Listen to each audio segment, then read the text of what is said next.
pembunuhan aplikasikan yang PP3. Dan telah disusun kami persilakan pada Bapak Marwan Batubara untuk mengatakan pernyataan sikap awal pembunuhan aplikasi atas peristiwa terbunuhnya 6 laskar FPI. Sehingga saya langsung berikan kepada Pak Marwan mengatakan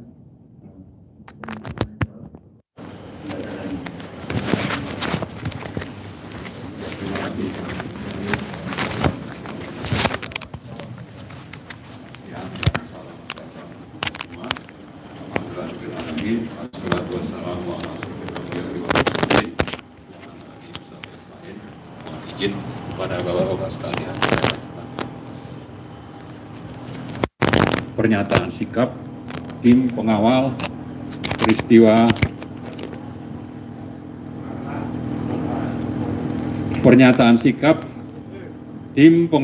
peristiwa pembunuhan atas peristiwa pembunuhan 6 laskar FPI. Kami dari TP3, 6 warga sipil atau laskar FPI dengan ini menyatakan akan melakukan advokasi hukum dan HAM berkelanjutan agar kasus pembunuhan atas 6 warga sipil atau laskar FPI terungkap jelas dan pelakunya diadili sesuai hukum yang berlaku. TP3 melakukan langkah-langkah advokasi setelah mengamati secara cermat sikap, kebijakan, dan penanganan kasus oleh pemerintah dan Komnas HAM yang kami nilai jauh dari harapan dan justru cenderung berlawanan dengan kondisi objektif dan fakta-fakta di lapangan.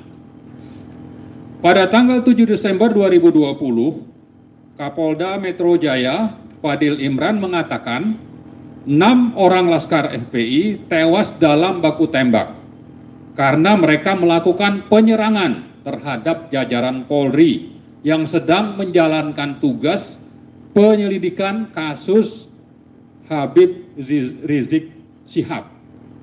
Belakangan pada 14 Desember 2020, Polri menyatakan 2 laskar FPI tewas dalam baku tembak dan 4 orang lainnya ditembak karena berupaya merebut pistol petugas di dalam mobil. Polisi terpaksa melakukan tindakan tegas dan terukur, kata Direktur Tindak Pidana Umum Badan Reserse Kriminal Polri, Brigadir Jenderal Andi Rian. Dari kompilasi informasi yang dilakukan, TP3 menemukan fakta bahwa laskar FPI tidak memiliki senjata, tidak pernah melakukan penyerangan, dan dengan demikian tidak mungkin terjadi baku tembak. TP3 meyakini yang terjadi adalah pembunuhan dan pembantaian yang patut diduga telah direncanakan sebelumnya.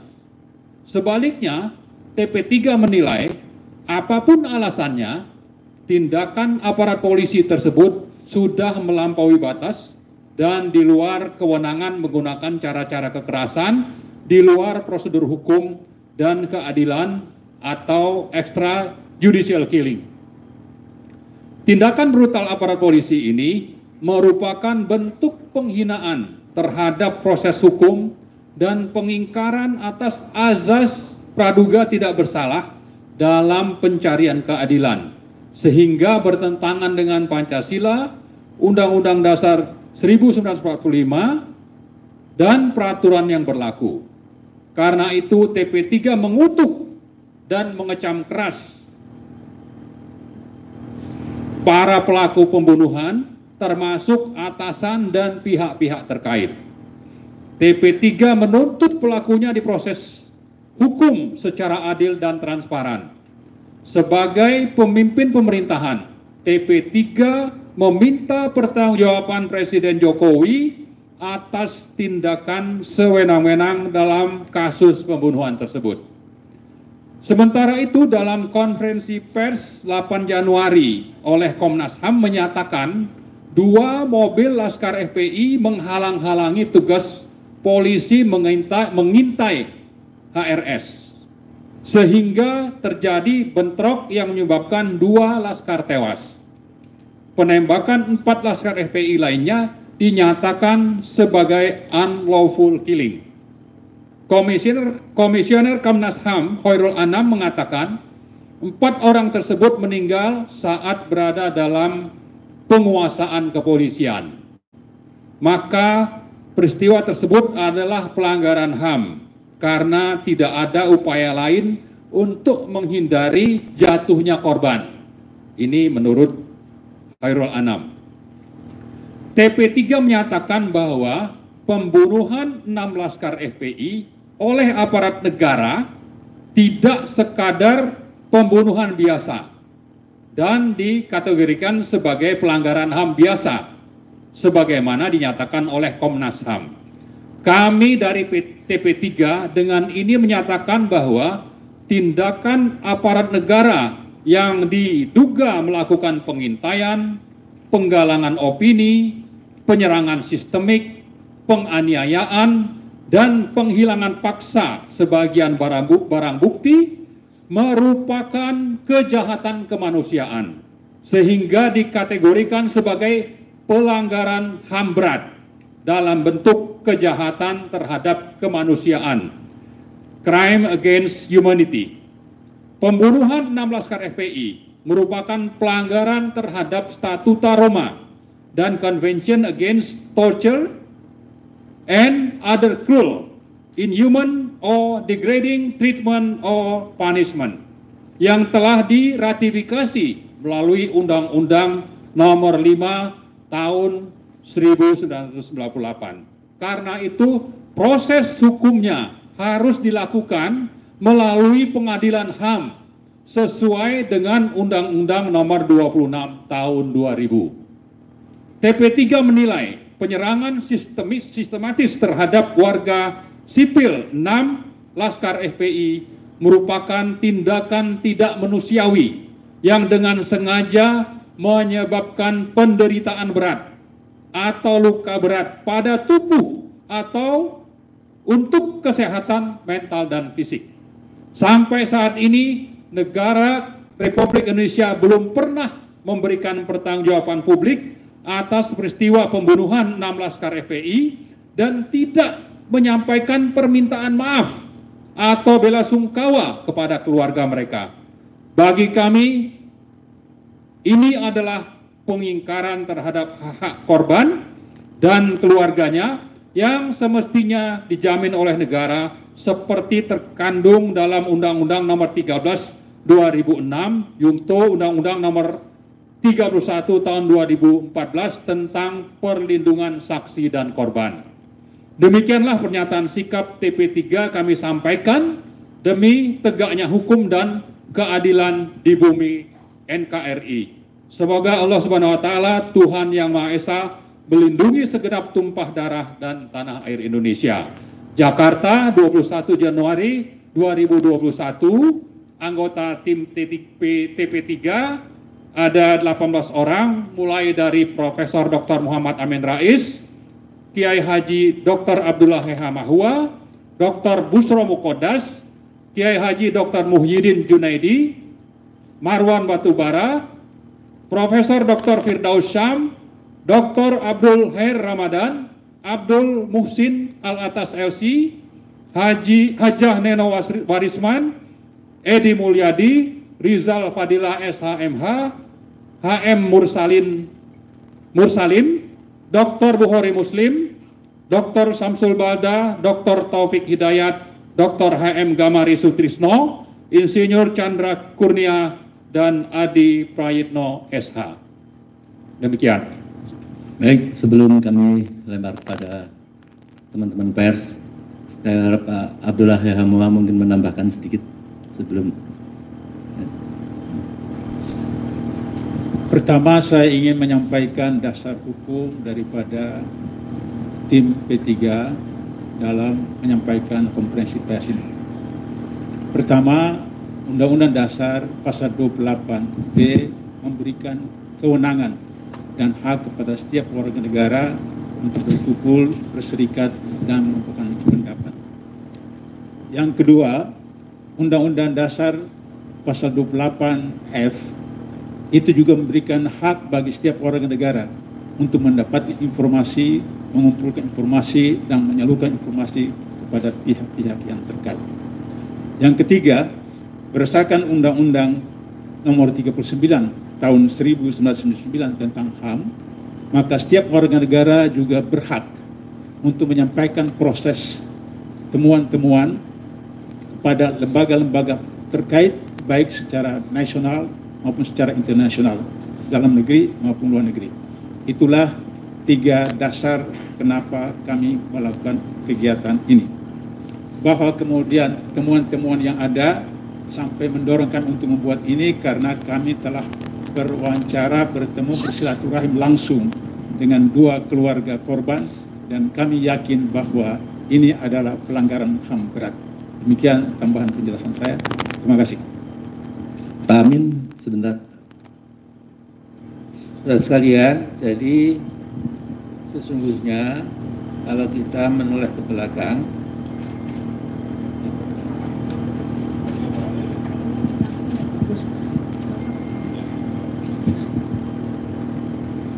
jadi dulu kita masih ingat 1998 itu ada mass killing dalam peristiwa Banyuwangi.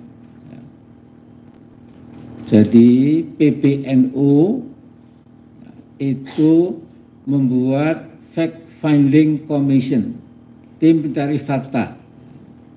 Anggotanya Kiai Haji Said Akhil Siraj, yang kedua Rozi Munir, ketiga, keempat, dan lain-lain saya lupa.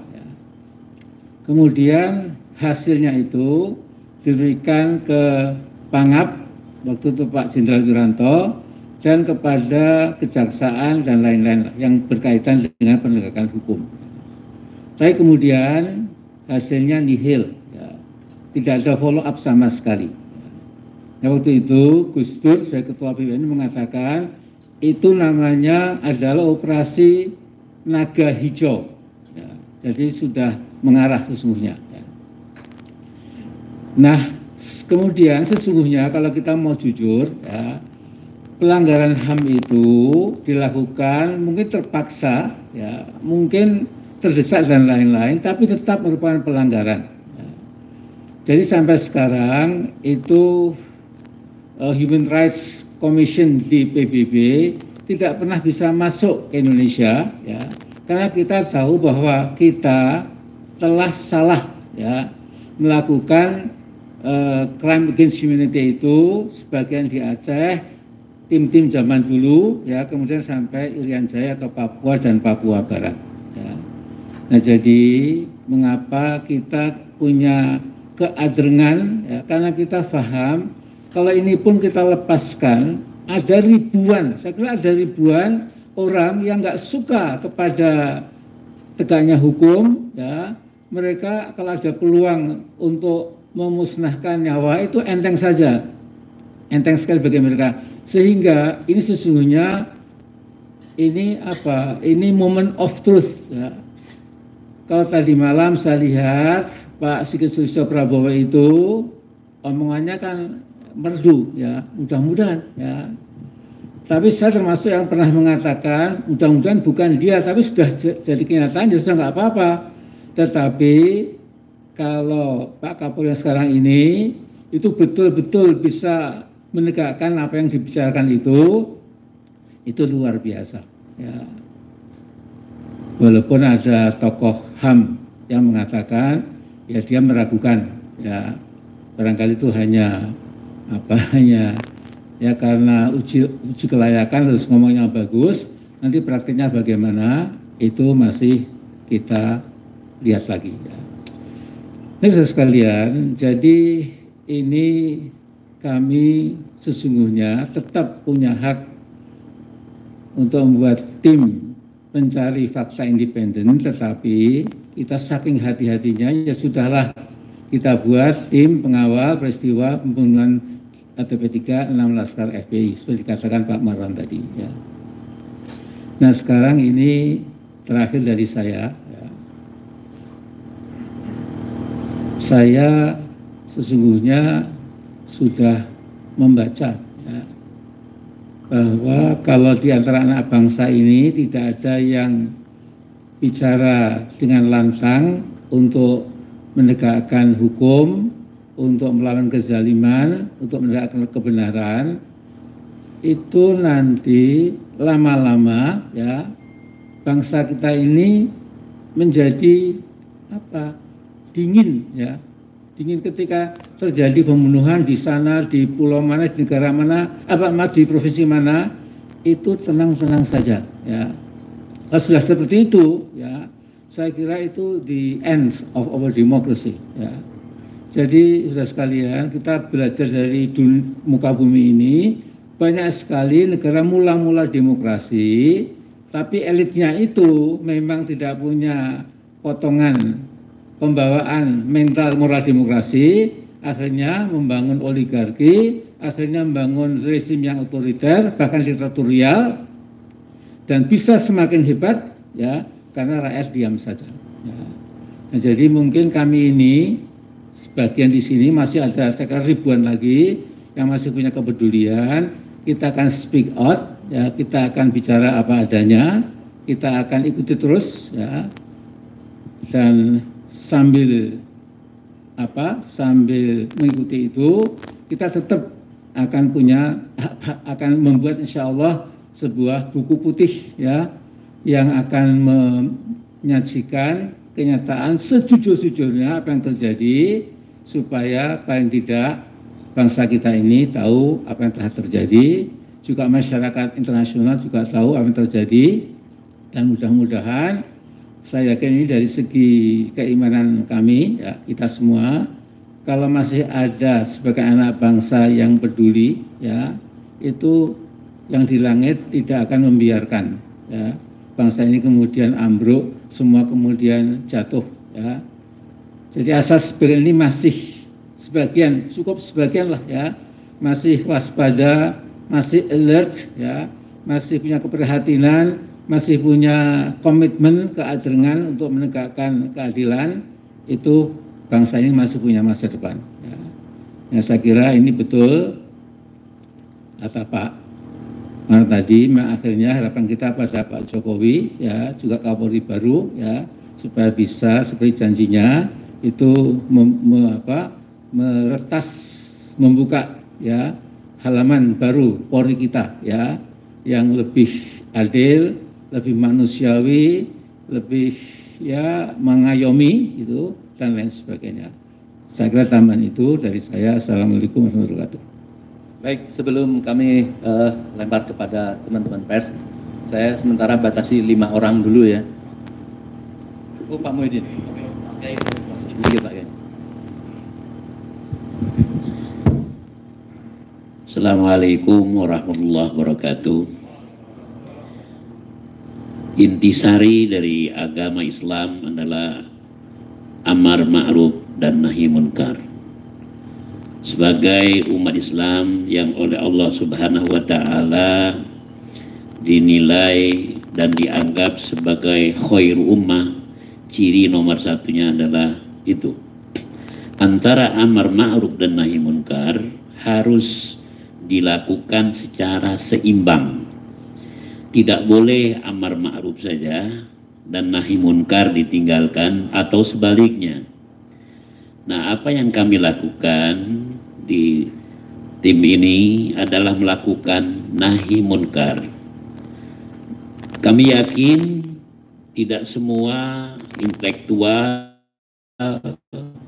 dan tokoh, cendekiawan, scholars berani dan memiliki gat untuk melakukan nahi munkar karena memiliki risiko yang lebih besar daripada amar ma'ruf. Oleh karena itu, kalau kita tidak melakukan nahi munkar, secara tidak langsung kita menegasikan salah satu perintah Allah Subhanahu wa taala. Jadi kami berkumpul bagian daripada perintah Allah melakukan amar ma'ruf dan nahi munkar. Apalagi banyak sekali di dalam Al-Quran, surah An-Nisa 93 dijelaskan, wa may yaqtul mu'minan muta'ammidan fajaza'u jahannamu khalidan fiha. Siapa saja yang membunuh seorang mukmin secara sengaja, maka ganjarannya adalah jahanam, ya neraka, tinggal di sana selama-lamanya. Bahkan bukan hanya itu, wa ghadiballahu alaihi, Allah akan marah kepadanya, bahkan Allah melaknatnya. Kemudian yang terakhir, wa'addalahu azaban muhina, dan Allah menyiapkan sebuah siksaan yang sangat menyedihkan. Karena kita umat Islam, apalagi mayoritas bangsa Indonesia adalah umat Islam, kita harus memiliki kepedulian terhadap nasib saudara-saudara kita, ya umat Islam dan bangsa Indonesia yang lain. Terima kasih. Assalamualaikum warahmatullahi wabarakatuh. Waalaikumsalam. Sebelum kami lempar ke teman-teman pers, kami mengingatkan untuk kita menjaga jarak, jangan sampai di tengah-tengah ini tadi disalahkan. Dan silakan untuk menjaga jarak. Nanti tanggapan aja. Nanti ditanggapan aja Pak Kabit. Ini apa?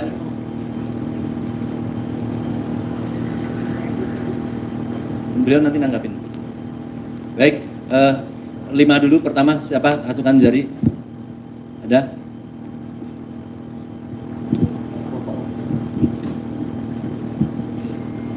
Dari keluarga juga kami berikan untuk hak mungkin bicara, nanti biar tanggapin. Dari Suara Islam. Ada lagi? Nanti dulu. Kita. Ada lagi? Dari keluar, dari mana? Detik. Dari keluarga siapa? Sorry. Hah? Ustaz? Afsel. Stop. Ada lagi? Ada lagi? Cukup. Kami silakan kepada Bapak Taufik dari Suara Islam. Saya Taufik Hidayat dari Suara Islam, ingin menanyakan terkait dengan apa yang disampaikan temuan dari Komnas HAM.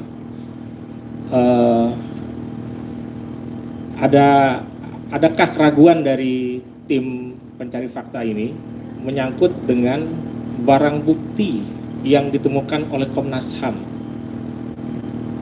Kami dari tim investigasi dari Suara Islam terus terang meragukan barang bukti yang ditemukan oleh Komnas HAM itu seperti diumpankan. Menyangkut proyektil dan selongsong peluru yang ditemukan pihak Komnas HAM, apakah itu sah menurut hukum, menurut berita acara penemuan barang bukti? Karena polisi kan sama sekali tidak melakukan polis lain, tidak diketahui di mana TKP-nya. Jadi bagaimana mungkin Komnas HAM itu bisa menemukan proyek? Ini kan seperti kayak orang maaf ya, banyak di berbagai cerita di masyarakat bagaimana menjebak pelaku misalnya dalam hal narkoba. Jadi barangnya diumpanin, kemudian orangnya masuk dalam perangkap. Ini kami merasa Komnas HAM ini masuk perangkap daripada senjata. Yang membuat Komnas HAM jadi merasa pembunuhan terhadap dua syuhada ini merasa sah secara hukum karena menyerang. Dan yang kedua, apa yang akan dilakukan oleh tim ini terhadap Ketua Komnas HAM, ya Bapak Damanik, ya karena hasil daripada wawancara kami dari Suara Islam kepada para syuhada, mereka sangat sakit hati terhadap Ketua Komnas HAM yang menyatakan bahwasanya para anak-anak mereka ini menyerang menyerang orang yang tidak dia kenal sesungguhnya. Inilah yang dalam tanda kutip ya kurang ajar dari pihak Ketua Komnas HAM, menyerang polisi. Dari mana tahu anak-anak ini menyerang polisi sambil tertawa-tawa. Nah ini saya pikir jangan-jangan Ketua Komnas HAM ini punya video, dia bisa lihat bagaimana anak-anak Laskar FPI ini melihat menyerang orang yang dia tidak kenal sambil tertawa. Mungkin ini yang Kang Edi Mulyadi ya di FN sudah mengangkat ini ya. Dan kok bisa-bisanya Ketua Komnas HAM itu bisa menyakiti perasaan dari orang tua korban. Terima kasih. Assalamualaikum warahmatullahi wabarakatuh. Baik, untuk Pak Edi Mulyadi dan Pak Wirawan karena menyangkut masalah hukum. Oke. Cek. Oke, terima kasih dari Suara Islam. Assalamualaikum warahmatullahi wabarakatuh. Pertama-tama untuk rekan wartawan ya, tadi ada 2 dokumen yang kami bagikan. Yang satu adalah short form atau versi pendek yang kami bacakan, versi panjang dan detailnya ada di lampiran. Yaitu lebih detail dari apa yang kita sampaikan yang dibacakan oleh Pak Marwan. Sebuah dengan pertanyaan dari Suara Islam mengenai barang bukti, ya, kami berpendapat bahwa barang bukti itu, ya, kalau Komnas HAM mengatakan bahwa itu adalah pernah dikuasai atau digunakan oleh Laskar FPI, maka seharusnya dugaan yang sah untuk itu adalah jika ada sidik jarinya, ya. Jadi ada sidik jari yang dikenal pada FPI dan sidik jari yang ada pada barang bukti itu. Nah, kalau tidak ada sidik jarinya itu, bagaimana bisa menduga bahwa ini miliknya Laskar, gitu ya. Terus kemudian bagaimana juga tidak dijelaskan di dalam laporannya Komnas HAM itu adalah bagaimana proyektil itu atau selongsong peluru barang bukti yang ditemukan. Dia tidak menjelaskan di dalam konferensi persnya bagaimana mereka menemukan, hanya mengatakan menemukan dalam wilayah cakupan yang luas ya, dan sudah beberapa hari kejadiannya. Perlu diketahui kan barangnya itu kecil padahal ditemukannya dalam ruas yang luas ya. Bagaimana itu ditemukan? Apakah disodorkan oleh polisi ataukah dia yang menemukan sendiri setelah sekian hari? Itu juga tidak dijelaskan ya. Terus kemudian mengenai operasi pembuntutan, sudah dijelaskan mungkin di dalam lampiran ada penjelasan secara detail mengenai operasi pembuntutan ini. Bagaimana, apakah hal ini sah ya? Seorang yang baru status hukumnya adalah sebagai saksi, hanya saksi saja, dan saksi baru dipanggil 2 kali, dan sudah ada kesepakatan pada panggilan yang ketiga akan datang itu juga sudah ada kesepakatan. Apakah boleh seorang saksi itu diuber-uber layaknya orang yang baru saja melakukan kejahatan terus kemudian lari? Kan kalau toh itu dianggap kejahatan, bagi kami bukan kejahatan, perbuatan pidana lah ya, karena melanggar prokes gitu ya, kan sudah terjadi ya. Dan Habib Rizik itu status hukumnya hanya sebagai saksi. Bagaimana saksi harus dikejar-kejar seperti itu ya. Dengan demikian ada tindakan yang berlebihan. Hal lain yang ingin kami sampaikan pada kesempatan ini adalah mengapa kami tidak puas dengan, kalau menurut menanggapi pertanyaannya dari Suara Islam, kok tidak puas dengan Komnas HAM, apa yang dilakukan Komnas HAM. Nah, ini justru menurut pendapat tim ini adalah bahwa ini justru menunjukkan bahwa pemerintah itu adalah unwilling dan unable ya untuk melakukan penuntutan terhadap HAM berat. Dan kami berpendapat yang berbeda, HAM berat bukan HAM saja yang sebagaimana yang disampaikan oleh Komnas HAM. Saudara-saudara sekalian, yang namanya perbuatan pidana, Komnas HAM ini diberikan wewenang oleh Undang-Undang Nomor 26 Tahun 2000 itu untuk melakukan penyelidikan. Ya. Jadi dalam penyelidikannya itu kesimpulannya hanya ada 2. Hanya ada dua, HAM berat atau tidak ada sama sekali. Tidak ada HAM biasa saja, nggak ada. Jadi nggak boleh kok HAM kok bukan HAM berat tapi HAM biasa atau HAM tanpa embel-embel berat. Terus kemudian mengatakan hal itu adalah tindak pidana. Ya. Yang berhak, dia tidak mempunyai kompetensi absolut untuk menentukan apakah itu tindak pidana atau bukan. Karena tindak pidana itu wewenangnya polisi menentukan, bukan HAM. Kalau Komnas HAM itu pelanggaran HAM berat saja. Dengan demikian kalau dia mengatakan pelanggaran HAM, seharusnya itu namanya HAM berat. Tidak ada kemungkinan lain. Jadi dia tidak punya wewenang untuk menentukan itu adalah tindak pidana. Karena tindak pidana itu bukan dalam kompetensi absolutnya. Gitu. Terima kasih. Baik, lanjut Pak Adi. Jadi sebelumnya kami mohon Pak Dr. Refli Harun untuk ke depan karena kan kita undang juga. Silakan Pak.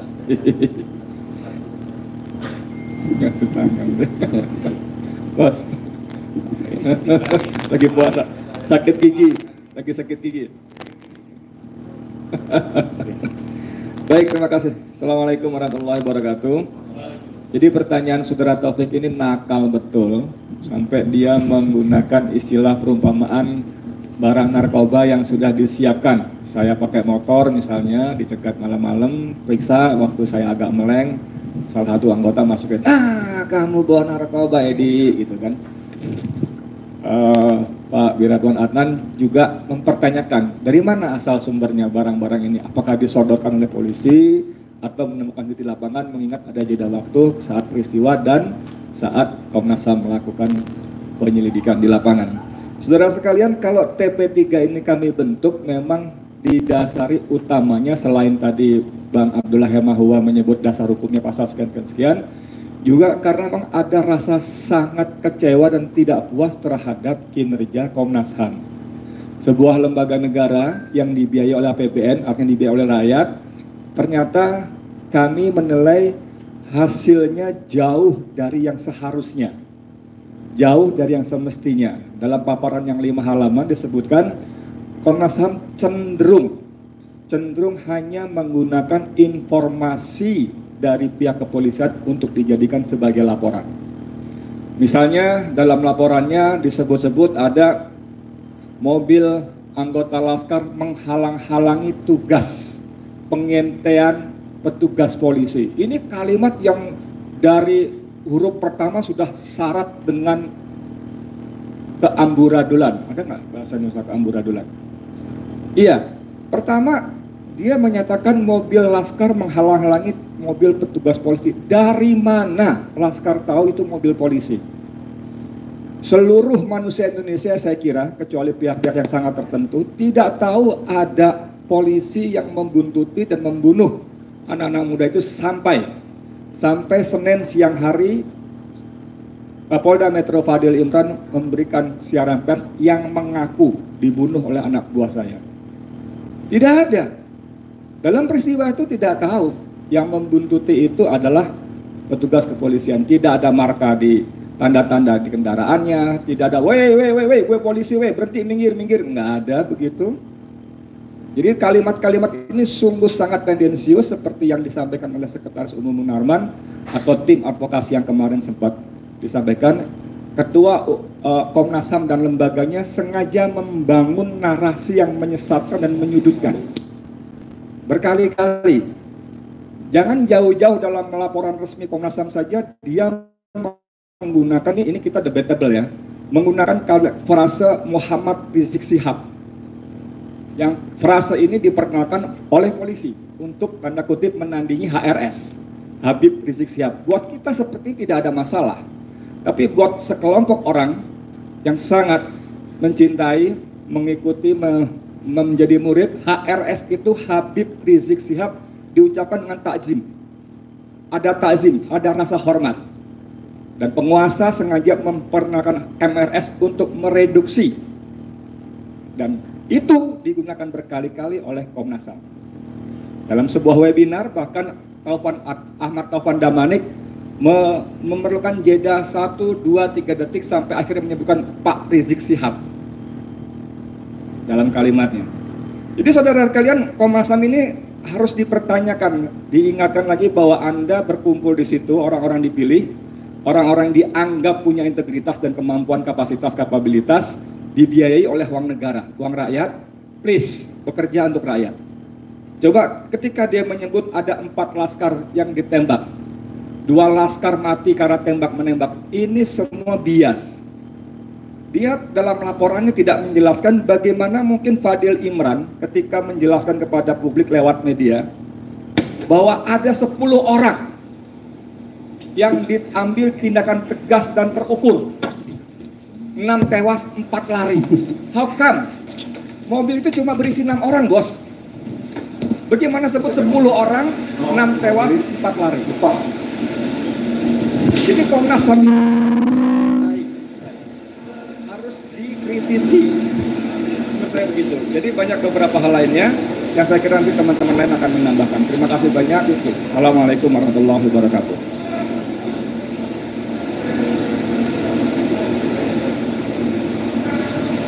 Ya, kami persilakan dari Detik.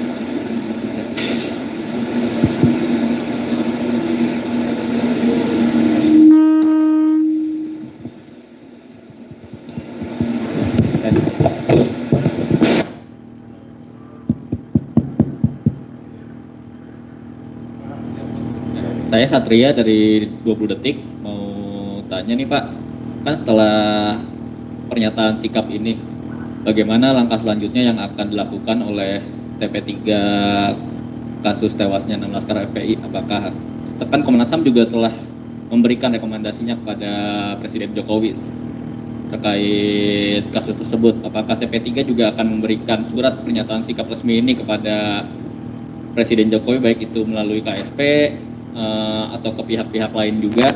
Dan satu lagi Pak, kan kasus tewasnya 6 laskar FPI ini juga kan diusut oleh Polri di bawah Barreskrim Polri, dan saat ini Kabar Reskrim direkomendasikan untuk menjadi calon Kapolri.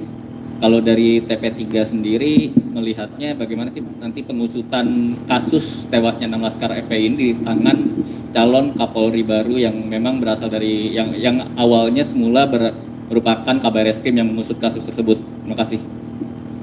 Baik, kami persilakan untuk ini kepada Bapak Abdullah dan Pak Marwan. Mungkin Pak Marwan lebih dahulu karena kita memang sudah melakukan rapat dan rencana langkah-langkah itu. Kami persilakan Pak Marwan. Ya, terima kasih. Jadi seperti tertulis di paragraf pertama ini ya, bahwa tim akan melakukan advokasi hukum dan HAM berkelanjutan sampai kasus pembunuhan 6 laskar tersebut terungkap jelas dan pelakunya diadili sesuai hukum yang berlaku. Itu dasar kita akan melakukan banyak langkah ke depan. Ya, antara lain kita juga seperti tadi sudah disebutkan Pak Amin, kita bikin buku putih, kita punya fakta, kita tunjukkan kepada publik, kita mengajak seluruh rakyat yang memang punya rasa kemanusiaan untuk bergabung dengan kita dan menyuarakan ini. Ya, jadi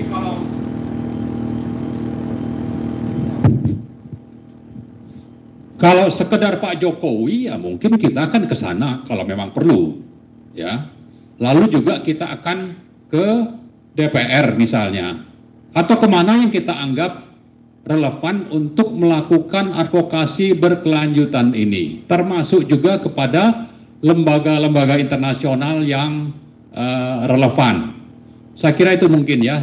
Pak Abdullah akan menambahkan, silakan Pak. Tidak ada yang baru dari saya, hanya saya mengulangi saja bahwa dalam program kerja dari TP3 ini kita sudah tetapkan bahwa tadi dijelaskan oleh Mas Amin dengan Pak Marwan, buku putih, kemudian buku putih itu kita resume menjadi petisi. Petisi itu kita akan sampaikan kepada semua pihak terkait, apakah MPR, DPR, Presiden, dan lain-lain. Dan kita ajak untuk paling tidak ratusan tokoh-tokoh bangsa dari berbagai latar belakang agama, suku, profesi, dan seterusnya. Kemudian kita coba untuk ke ICC, International Criminal Court, untuk memprosesnya, sehingga berbarengan seperti itu. Kemudian juga yang lain adalah kita akan melakukan advokasi kepada keluarga korban karena pengalaman tanggal 21-22 Mei yang 10 orang korban itu mereka tidak berani untuk menjadi bersama-sama melaporkan kepada pihak-pihak terkait karena mereka didatangi di Sogo, di apa dan seterusnya, sehingga dengan begitu maka tanggung jawab moral kita untuk mengamankan, menyelamatkan keluarga-keluarga dari korban ini. Misalnya ada korban orang tuanya didatangi kasih dana duka, tapi alhamdulillah beliau tolak. Ada yang kemudian dipanggil berapa kali dan mereka menolak dan seterusnya. Nah, ini juga advokasi. Sekalian untuk kita mengadvokasi masyarakat, bangsa rakyat bahwa seperti katakan oleh Mas Amin tadi, ketika peristiwa ini kita biarkan, maka ke depan, tahun depan, 2 tahun depan akan terjadi persoalan biasa untuk membunuh orang tanpa proses hukum. Terakhir saya mau katakan bahwa dalam sistem hukum internasional, orang sudah dijatuhi hukuman mati, PK, hukuman mati. Maka ketika mau dieksekusi, detik-detik terakhir ditanya, Anda mau apa? Dia bilang, saya mau berdoa, silakan. Saya mau salat, silakan. Mau ketemu istri, silakan. Mau ketemu keluarga, silakan. Mau makan ini, silakan. Baru dieksekusi. Mereka statusnya cuma saksi. Kok tidak diproses? Dan SOP betul-betul langgar. Saya 12 tahun pengalaman di bidang ini, jadi saya tahu betul pelanggaran SOP yang luar biasa. Barangkali itulah yang membuat Barreskrim menjadi calon tunggal untuk Kapolri, karena berhasil melanggar SOP yang ada di polisi dan kemudian di undang-undang yang ada. Barangkali itu tambahan saya. Terima kasih. Jadi saya setuju semuanya. Cuma begini, ya, kalau menurut ilmunya Pak Refdy Harun, ya, yang pakar hukum, ya, saya cuma kulit-kulitnya, ya, ada 2 macam crime. Actually ada 2 kinds of crime. Yang pertama, crime of omission, yaitu kejahatan melakukan tindak kriminalitas itu. Ya. Yang kedua, itu juga crime, tapi crime of omission. Yaitu kejahatan dengan diam saja, tidak melakukan apapun. Ya. Jadi kalau saya lihat di pinggir jalan ada seorang yang menyiksa seorang yang lain begitu, padahal saya mampu untuk menghentikan, ya, tapi saya diam saja, saya kena hukuman karena saya cuma diam. Ya. Jadi makanya saya katakan, banyak ahli hukum yang mengatakan silence is the violence. Diam itu sesungguhnya juga juga kejahatan juga itu. Ya, karena itu kita berkelanjutan terus saja, ya. Karena saya katakan tadi, ini ada sesuatu the last bed of justice. Kalau ini pun biar kemudian hilang, akan ada ribuan orang-orang yang bengis, yang betul-betul gawat, itu akan seenaknya dan terus dilindungi. Itu akan membuat masa depan kita akan berat sekali. Terima kasih.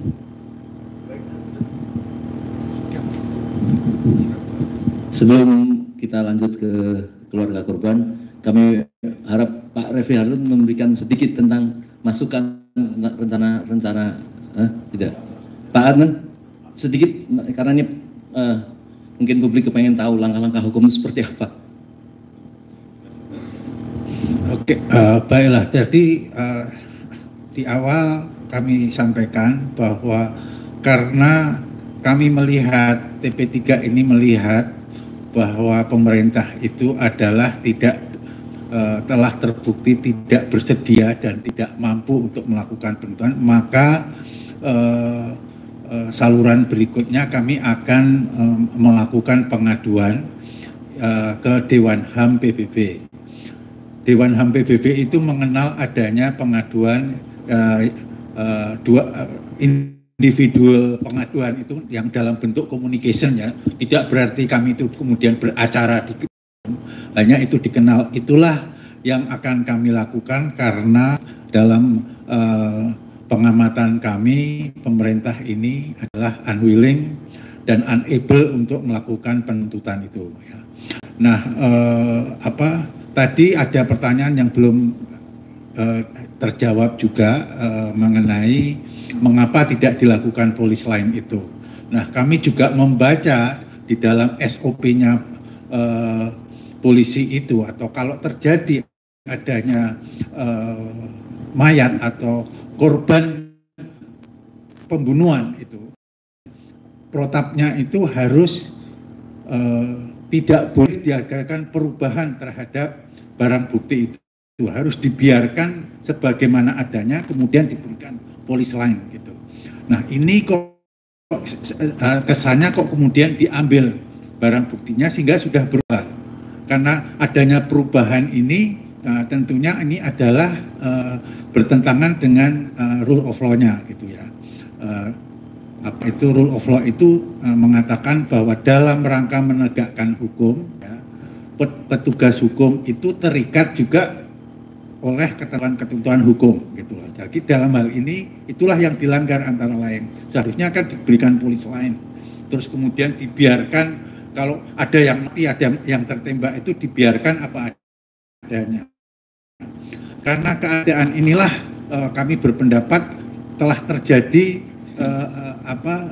yang dilakukan ini adalah merupakan pelanggaran HAM berat karena terdapat fenomena-fenomena, gejala-gejala yang menunjukkan adanya rencana yang dilakukan secara sistematis yang melibatkan suatu organisasi yang teratur gitu ya. Jadi inilah makanya TP3 berpendapat pembunuhan ini dilakukan secara sistematis gitu. Terima kasih. Baik, kami lanjutkan dari keluarga korban, Bapak Suhada adalah orang tua dari Faiz, akan mewakili dari 6 syahid yang lainnya. Kami persilahkan Pak Suhada. Assalamualaikum warahmatullahi wabarakatuh. Bismillah. Sebenarnya kalau dari keluarga korban itu, sebenarnya apa yang kami rasakan sudah bisa dirasakan oleh bangsa Indonesia. Jadi sebenarnya kami tidak perlu berbicara lagi menjelaskan bagaimana hancurnya perasaan kami, karena kami menyadari bahwa bangsa Indonesia ini adalah bangsa yang berkemanusiaan, adil dan beradab. Sehingga ketika ada kejadian atau peristiwa di luar kemanusiaan, maka bangsa ini akan merasakan sebuah hantaman yang luar biasa, perasaan yang hancur dan lain sebagainya. Itulah yang kami rasakan. Ketika kami pertama kali mendengar bahwa anak dan putra-putra kami itu mati dibunuh polisi dari media, itu sangat menyakitkan bagi kami. Karena apa? Karena tidak ada sepucuk surat atau datang pihak kepolisian kepada keluarga untuk mengabarkan bahwa Bapak, Ibu, mohon maaf, anak Bapak dibunuh. Gitu, ada basa-basinya gitu. Jadi bangsa ini, saya rasa bangsa yang berkemanusiaan, yang adil dan beradab ini bangsa yang penuh basa-basi, sopan santun, dan bangsa yang sangat memahami saudaranya, sesama bangsa, sesama anak bangsa. Tetapi ini tidak dilakukan oleh polisi. Mereka sampai detik sekarang ini tidak pernah menyampaikan bela sungkawa lain sebagainya kepada kami yang sedang hancur, perasaan kami remuk, jiwa kami ini semua. Karena putra-putra terbaik kami dibunuh tanpa alasan yang jelas, tanpa proses pengadilan, yang kalau dalam bahasa hukum extrajudicial killing. Ini sangat menyakitkan kami semuanya. Sudah habis air mata kami sudah untuk menangisi putra-putra terbaik kami. Yang kami tahu, pihak keluarga, putra-putra kami ini sedang memperjuangkan agama Allah, memperjuangkan bangsa dan negara ini, sedang berbuat baik, sedang beramal soleh, sedang berbakti kepada bangsa dan negara. Apa yang Anda tahu tentang putra-putra kami? Putra-putra kami, contoh salah satunya, mereka berjuang untuk bagaimana supaya peredaran miras ilegal itu bisa diminimalisir. Dan itu penjualan miras ilegal adalah melanggar konstitusi kita, melanggar hukum kita. Dan mereka berjuang itu, di KFPI-nya mereka berjuang itu untuk membersihkan penjualan miras ilegal. Mereka berjuang di bidang kemanusiaan, bencana di mana-mana mereka turun, mereka bantu. COVID-19 mereka turun, mereka bantu. All out, mereka berjuang untuk bangsa dan negara ini. Tiba-tiba mereka dibunuh, dan ini membuat kami keluarganya sangat sakit. Itu yang kedua. Mereka putra-putra terbaik kami. Mereka orang baik. Mungkin kali ini ucapan dari kami keluarganya, silahkan cross check kepada lingkungannya. Kalau ucapan kami salah, bahwa putra-putra kami adalah orang terbaik yang tidak pernah berbuat kriminal, berbuat jahat pun kepada tetangga, bahkan kepada anjing sekalipun tidak pernah. Tanyakan kepada lingkungan. Wabil khusus putra saya, Faiz Ahmad Syukur, silahkan tanya. Di lingkungan kampusnya, tanya bagaimana, tanya dosennya, tanya bidang administrasinya, tanya ke teman-teman sekelasnya, tanya yang beda jurusan, kawan-kawannya yang mengenal dia, bagaimana itu keenam mujahid ini. Tanya kepada komunitas silatnya, tanya di tetangganya, silahkan tanya bahwa mereka adalah orang yang baik dan mereka putra terbaik kami. Lalu kenapa tiba-tiba dibunuh? Jadi sangat sakit kami, benar.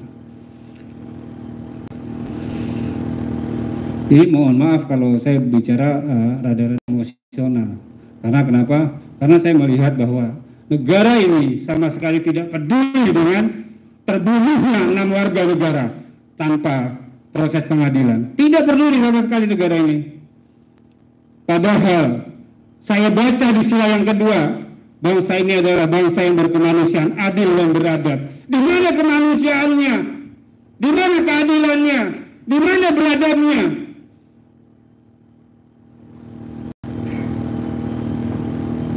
Jadi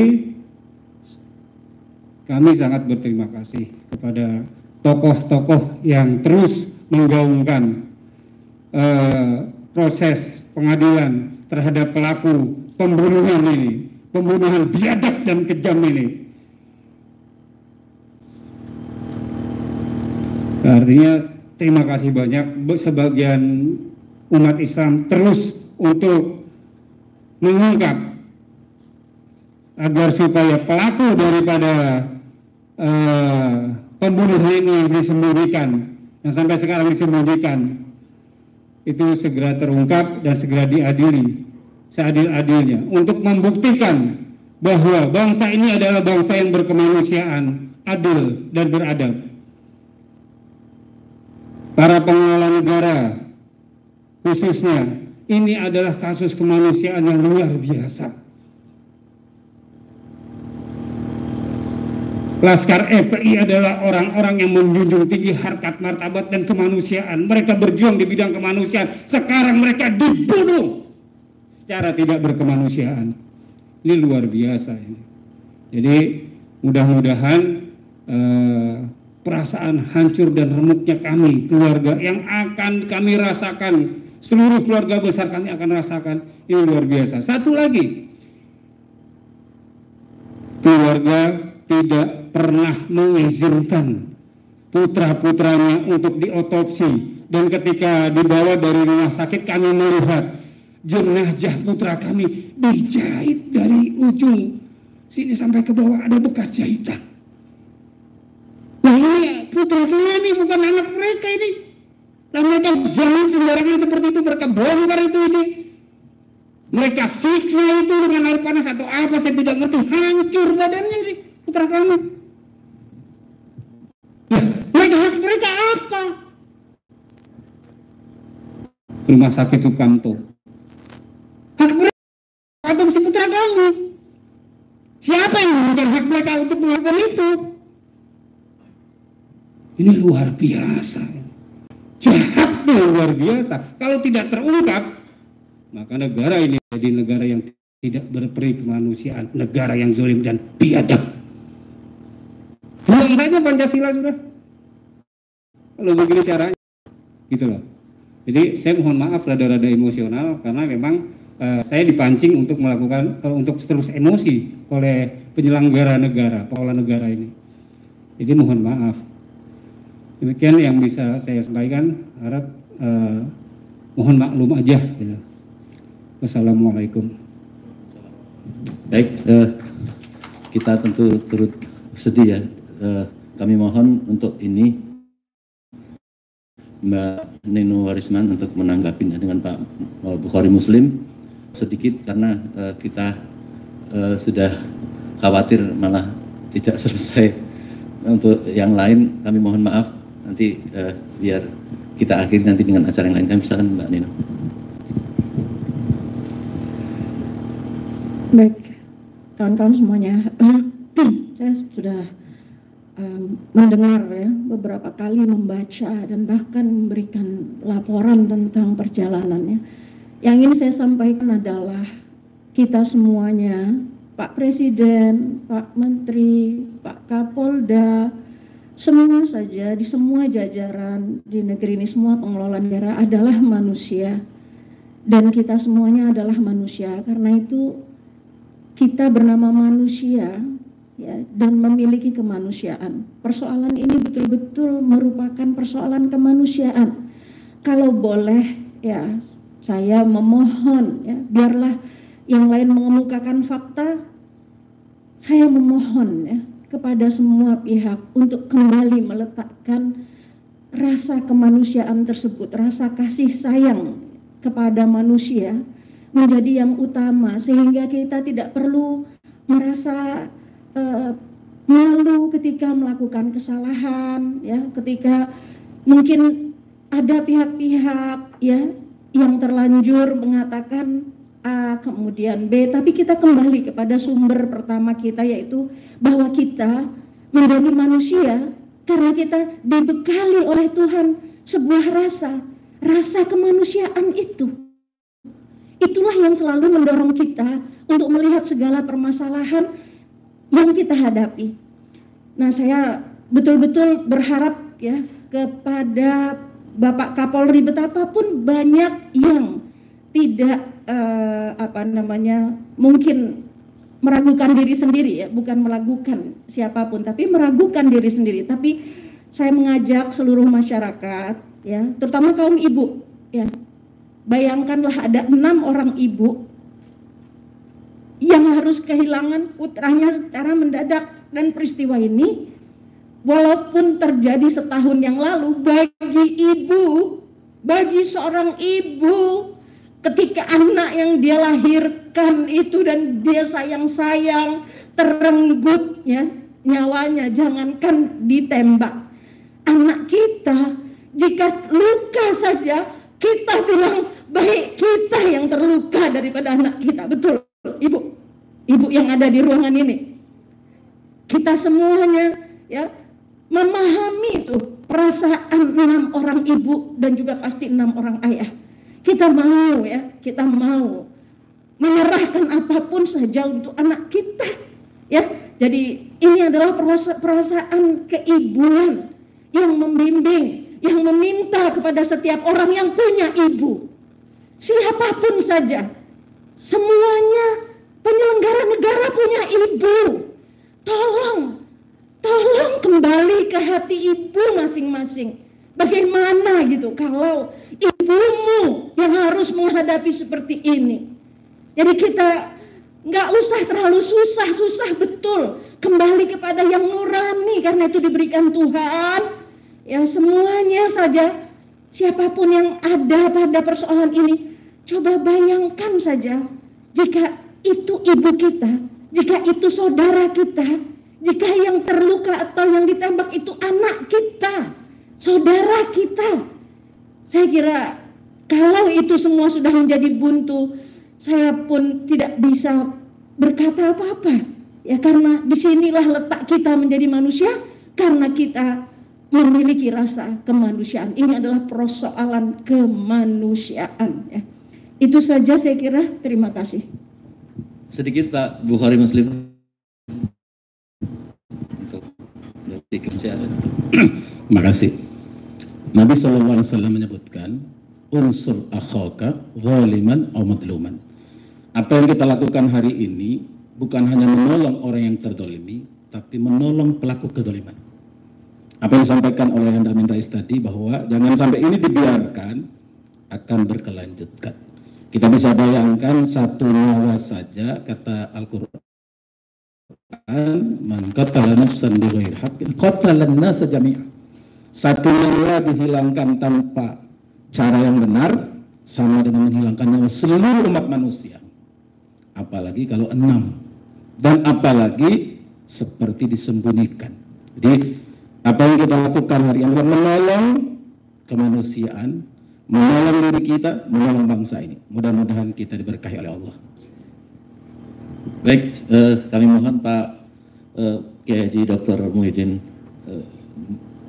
Junaidi untuk berdoa, tetapi sebelumnya kami sampaikan, kita berharap tim ini dan konferensi pers ini ada tanggapan dari penguasa untuk memberikan harapan kepada salah keluarga tadi, mengatakan supaya tunjukkanlah bahwa kita negara yang adil dan beradab. Dan bahkan keluarga sudah menyampaikan kepada tim, karena mereka sakit hati, sudah dibunuh, difitnah, mereka meminta kepada kita untuk melaksanakan mubahalah. Itu satu hal yang masih kami akan kita bahas. Tetapi semoga dari konferensi pers ini akan ada tanggapan ya, yang baik untuk mendinginkan ya suasana negeri kita ini ya, dan untuk ada rasa bela sungkawa kepada negara. Baik, kepada Pak Muhyiddin untuk memberikan tutupan doa. Bismillahirrahmanirrahim. Assalatu wassalamu ala asyrafil mursalin habibina wa rasulina Muhammadin wa ala alihi wa ashabihi ajma'in. Allahumma inna nas'aluka ilman nafi'a wa rizqan wasi'a wa shifaan min kulli da'in wa amalan saliha birahmatika ya arhamar rahimin. Ij'al ya Allah jam'ana hadha jam'an marhuma wa tafarruqana min ba'dihi tafarruqan ma'suma wahdina siratan mustaqima wa la tatruk fina ya Allah wa la ma'ana syaqiyan wa la matrudan wa la mal'unan wa la mazluman wala maghmunan birahmatika ya arhamar rahimin. Allahumma ansuril islam wal muslimin wajma' kalimatahum wa wahhid sufufahum wa aslih dhata bainihim wansurhum ala aduwika wa aduwihim waj'alhum min warasati jannatin na'im. Rabbana la tu'akhidna in nasina aw akhtana. Rabbana wa la tahmil alaina isran kama hamaltahu ala alladhina min qablina. Rabbana wa la tuhammilna ya Allah ma la taqata lana bih wa'fu anna waghfir lana warhamna anta maulana fansurna ala alqawmil kafirin. Allahumma barik lana fi asma'ina, barik lana fi absarina, waj'al sa'rana ala man zalamana, waj'al sa'rana ala man zalamana, waj'al sa'rana ala man zalamana, wansurna ala man adana, wa la tu'adzibna bidhunubina, wa la tu'adzibna bidhunubina man la yakhafuka wa la yarhamuna birahmatika ya arhamar rahimin. Rabbana atina fid dunya hasanah wa fil akhirati hasanah wa qina azaban nar. Wa sallallahu ala Muhammad wa ala alihi wa sahbihi ajma'in walhamdulillahi rabbil alamin. Baik, dengan berakhirnya doa ini maka acara kita bubar dan kami mohon kita ya, karena ada takut ada yang melakukan dengan kesalahan ini, dan kita dari awal sejak pertama kita sudah mengingatkan itu. Terima kasih. Bagi yang belum makan, masih ada snack yang bisa dimakan, ada siomay, silakan berjalan.